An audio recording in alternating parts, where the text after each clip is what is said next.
it's good to be back. Hey, everybody. Hey, Green Bay. Hi, everybody. Hey, so many of you may know, when I was 5 years old, we lived in Wisconsin. My parents taught for a short time here, and now every time I land, Governor Evers will meet me and he'll say, "Welcome home." But it's so good to be back with everyone, and thank you all for taking the time out of your busy lives to be here this evening. Thank you all. Thank you. Thank you. Thank you. Thank you. And it's great to be with just this incredible group of leaders, including, of course, Ben Wickler, chair of the Wisconsin Democratic Party. There he is, Ben. Kristen Larley, who we need to send to the United States Congress.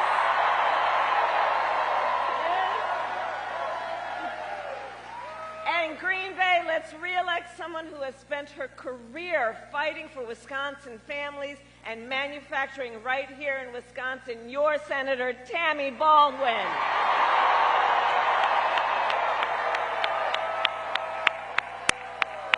We need her back in D.C.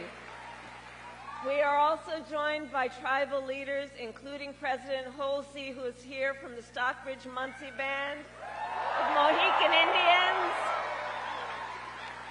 And I will say, Madam President, that I strongly believe that the relationship between tribal nations and the United States is sacred, and that we must honor tribal sovereignty, embrace trust and treaty obligations, and ensure tribal self-determination. And as President, I will defend those principles.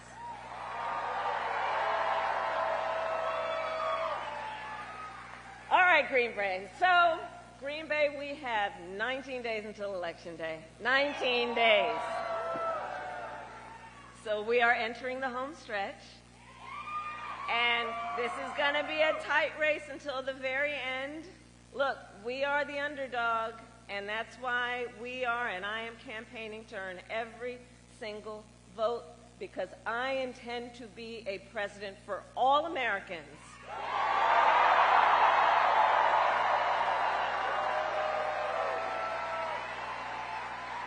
No matter their political party, where they live, or where they get their news.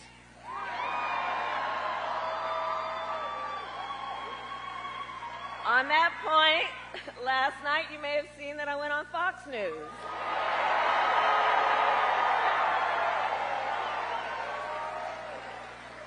Meanwhile, Donald Trump joined a Univision town hall yesterday, where a voter asked him about January 6th. Okay, now we here know January 6th was a tragic day for our country. It was a day of terrible violence with attacks on law enforcement. 140 law enforcement officers were injured that day. Law enforcement officers were killed that day. And what did Donald Trump say last night about January 6th? He called it, quote, a day of love.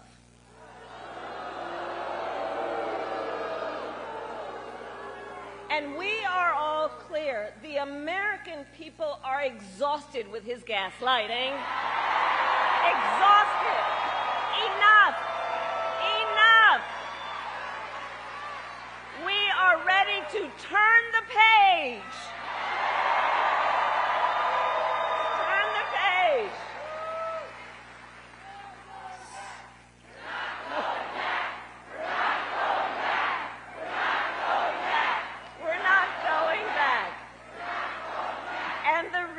Wisconsin is because we know this election is about two very different visions for our country.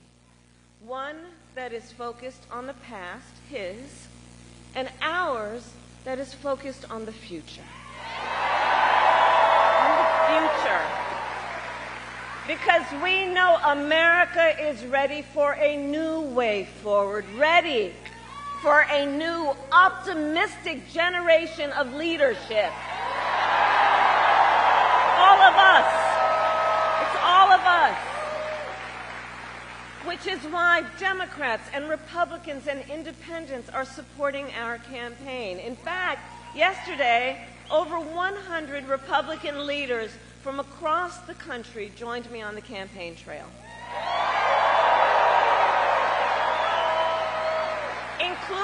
Including some who had previously served in Trump's administration. And I believe it is because America wants a president who will serve on behalf of all the American people. And that has been the story of my entire career. My entire career, I've only ever had one client: the people. The people. As a young courtroom prosecutor, I stood up for women and children against predators. As an attorney general of California, I took on the big banks and fought to deliver $20 billion for middle-class families that faced foreclosure. I stood up to veterans and stood up for veterans and students being scammed by big for-profit colleges. You know who ran a big for-profit college? Let's not forget. And I stood up for those veterans and students who were being scammed by for-profit colleges that were trying to rip them from their dreams and charge them, producing nothing in return. I have stood up for workers who have been cheated out of the wages they were due. I have stood up for seniors who are facing elder abuse. And as president, I will always fight for the American people. I will always fight for the American people. And together, we will build a brighter future for our nation. Together.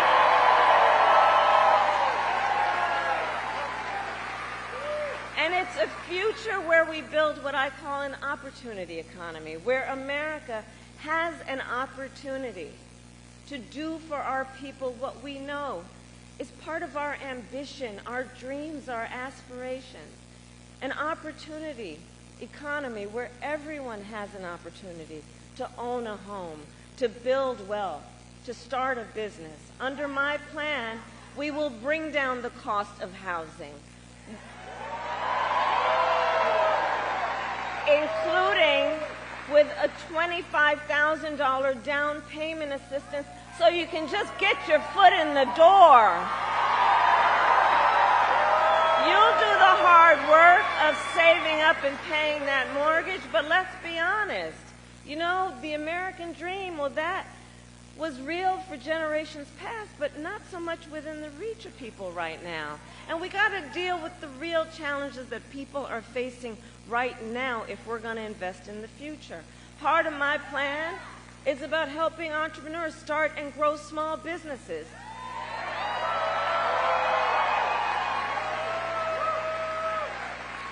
Look, my mother worked hard, and there was a woman who lived 2 doors down from us, our neighbor, who helped my mother raise us. She was a small business owner. I know who our small business owners are. You are not only business leaders, you are community leaders, you are civic leaders, and it is our small businesses who are the backbone of America's economy. I know that to be true. Do we have any small business owners here tonight? Raise your hand. Yeah.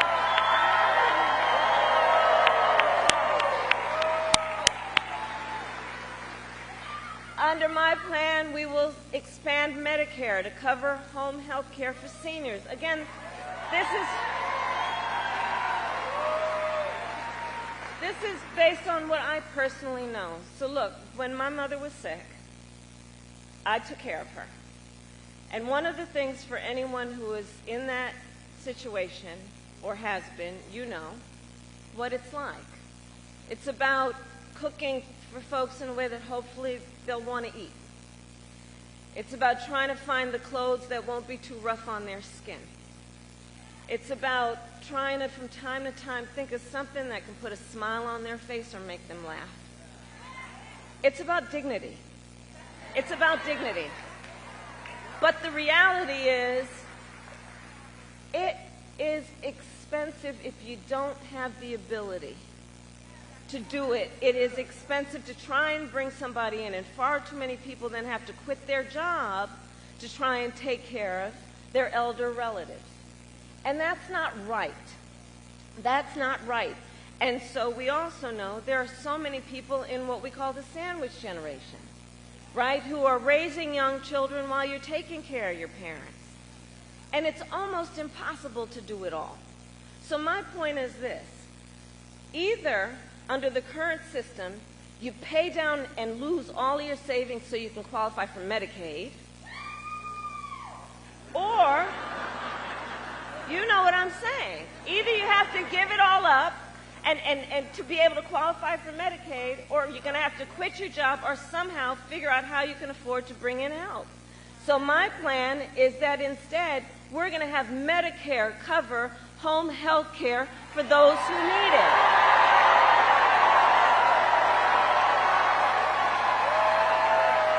Because the details matter. The details matter. In an opportunity economy, here's how I see it. We must create good-paying jobs that are available to all Americans and not just those with college degrees. Okay? Because here's the thing. A college degree is not the only measure of the skills and experience of a qualified worker.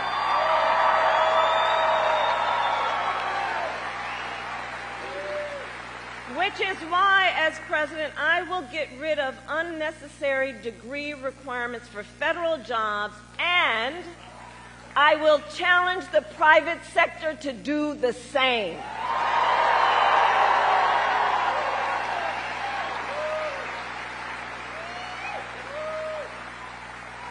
And we will lower costs on everything from health care to groceries and take on corporate price gouging. I've done it before, and I will do it again.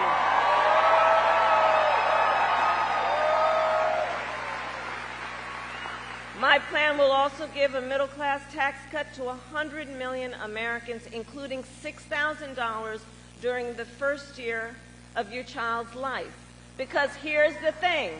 We know the vast majority of parents have a natural desire to parent their children well, but not always the resources. And that shouldn't be the thing that gets in the way of giving a child all that we know parents have to give. And the $6,000, by extending that child tax credit, that's what's going to help. You buy a crib or a car seat and all the things that that child needs during that most critical phase of their development. And I share with you some of these details to say this. I will always put the middle class and working families first. I come from the middle class, and I will never forget where I come from. Never. Never.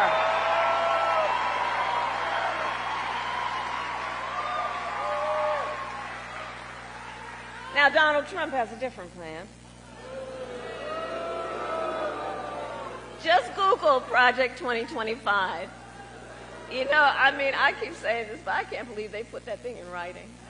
You know, and they didn't just put it in writing. They bound it, and then they handed it out. And if you read it, look, it's a detailed and dangerous blueprint for what he will do if he is elected president. You know, many of you have heard me say, I do believe that Donald Trump is an unserious man, but the consequences of him being president again are brutally serious. Brutally serious. Because here's the thing, Donald Trump will give tax cuts to billionaires and big corporations just like he did before. He will cut Social Security and Medicare and get rid of the $35 cap on insulin for seniors. Check this out when you look at Project 2025. He will make it easier for companies to deny overtime pay for workers. And he will impose what I call a Trump sales tax, which is at least a 20% tax on everyday basic necessities, which economists have estimated will cost the average American over $4,000 more a year. And on top of all of this, Donald Trump intends to end the Affordable Care Act. And he has no plan to replace it. So you watch the debate. He has, quote, concepts of a plan.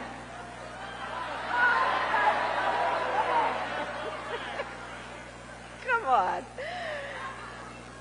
But again, it's a serious issue because here's the thing. He's going to then threaten health insurance coverage for 45 million Americans based on a concept and take us back to when insurance companies were denying people with pre-existing conditions. You remember what that was?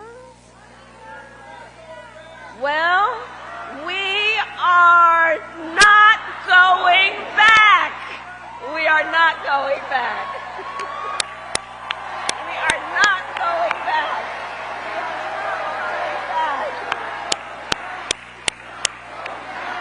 We're not going back. We're not going back. And we are not going back because just like Wisconsin's state motto tells us, we will move forward.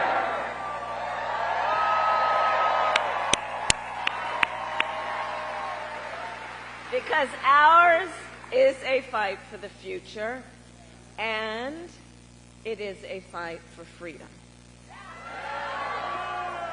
Like the fundamental freedom of a woman to make decisions about her own body and not have her government tell her what to do.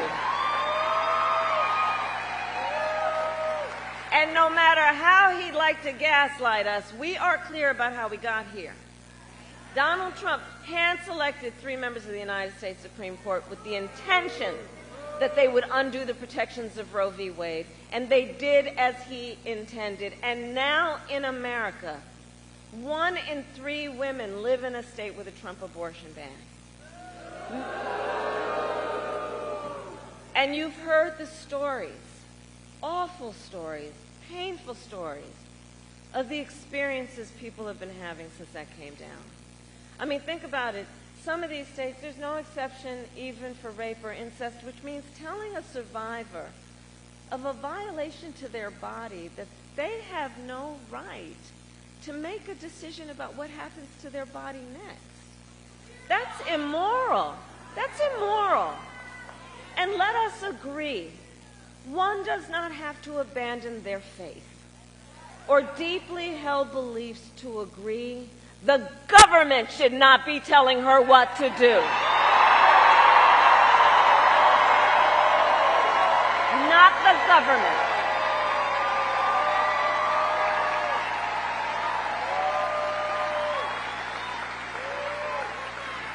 And it is my pledge to you, when Congress passes a bill to restore reproductive freedom nationwide, as President of the United States, I will proudly sign it into law. Proudly sign it into law. Proudly. That's why you got to get Tammy back to the Senate, by the way. Okay? Now, Donald Trump has a very different view on reproductive freedom. And he refuses continuously to acknowledge the harm he has caused. See for yourself. Let's roll a clip. I will protect women at a level never seen before. You will be protected, and I will be your protector. You will no longer be thinking about abortion. Everybody wanted it, and I did it. Because for 54 years, they were trying to get Roe v. Wade terminated, and I did it. And so the women thing, I did a great thing long term, and I think they'll understand on the Roe v. Wade. I did a great thing. Well, I want to talk about IVF. I'm the father. You don't hear that every day. I'm the father of IVF.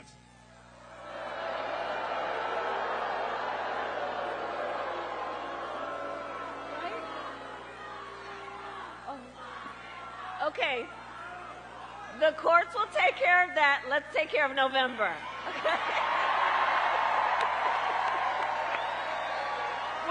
care November. Now, I mean, seriously. So, first of all, no, Donald, everybody did not want Roe v. Wade to be overturned. Women are dying of sepsis because they cannot get the health care they need. They did not want this. Couples just trying to grow their family are being cut off in the middle of IVF treatments. They did not want this. And now, I mean, it just gets more unbelievable sometimes. And now the man calls himself the father of IVF. I mean, what does that even mean?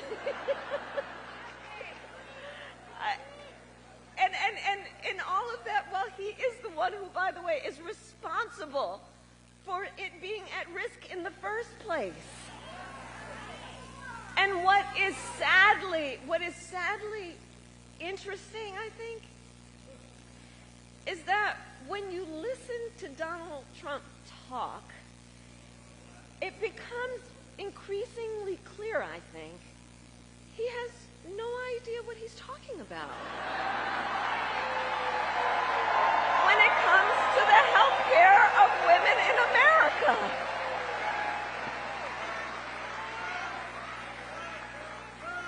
And across our nation, again, because this is serious, right? You know, this is why you all are here and spending so much time when you could be doing other things. Listen, across our nation, we are witnessing a full-on assault on other and additional hard-fought, hard-won freedoms and rights, like the freedom to vote. You see what's happening around our country. Attacks on the freedom to join a union. Attacks on the freedom to just be safe from gun violence. Attacks on the freedom to love who you love openly and with pride.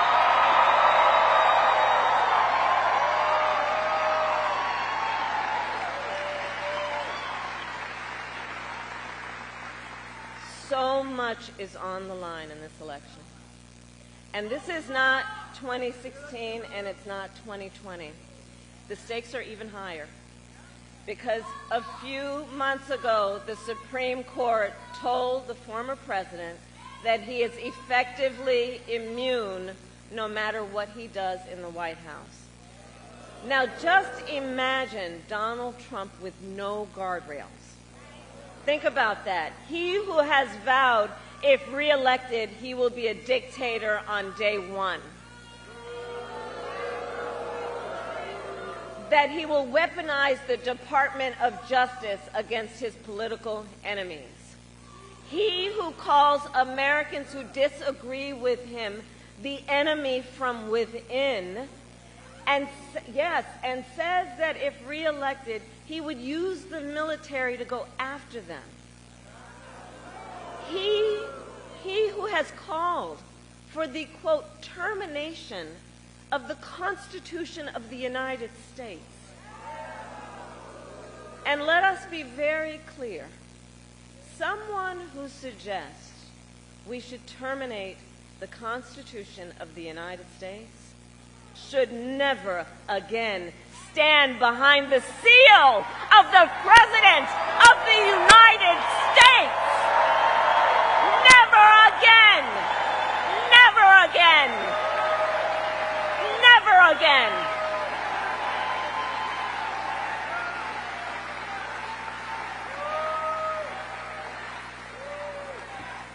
So, Wisconsin, it comes down to this.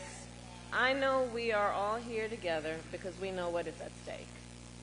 And we are here together because we love our country. We love our country.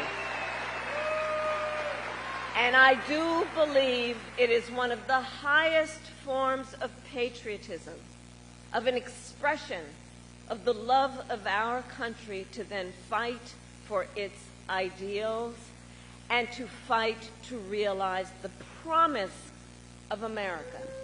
And that's what we are doing.